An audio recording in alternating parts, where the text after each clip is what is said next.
মার্কিন vice president JD Vance ইরানের সঙ্গে আলোচনা ভেঙে যাওয়াকে সুসংবাদ এবং দুঃসংবাদ উভয়ই বলেছেন। To accommodate them on and what things we're not willing to accommodate them on.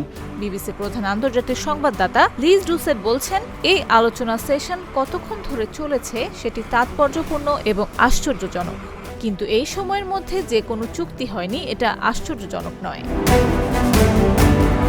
তিনি বিশ্লেষণ করেছেন যে আমেরিকানরা এই ধারণা নিয়ে পাকিস্তানে এসেছিল যে যুদ্ধে ইরান এতটাই ক্ষতিগ্রস্ত হয়েছে যে তাদের সঙ্গে দ্রুত আপোস করা সম্ভব হবে। জেডি ভ্যান্স বলেন, তারা আমাদের শর্তগুলো মেনে নিতে রাজি হয়নি। লিজ ডুসেট মনে করেন, ইরানেরও নিজস্ব সীমা রয়েছে, অর্থাৎ যেসব বিষয় তারা ছাড় দিতে পারবে না বা দেবে না।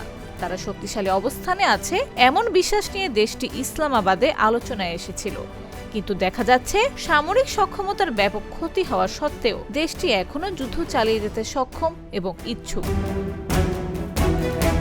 বিশেষ করে কৌশলগত হরমুজ প্রণালীর ওপর নিয়ন্ত্রণের কারণে ইরানের হাতে এখনো যথেষ্ট দর কষাকষির সুযোগ রয়েছে।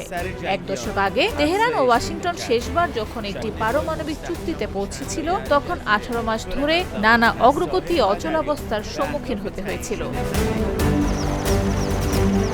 লিজ ডুসেটের মতে, ট্রাম্প এখন এক কঠিন সিদ্ধান্তের মুখোমুখি হবেন। হয় তিনি পরিস্থিতি আরো খারাপ করতে পারেন, অথবা আলোচনায় ফিরে এসে নতুন কোনো পরিস্থিতি মূল্যায়ন করতে পারেন।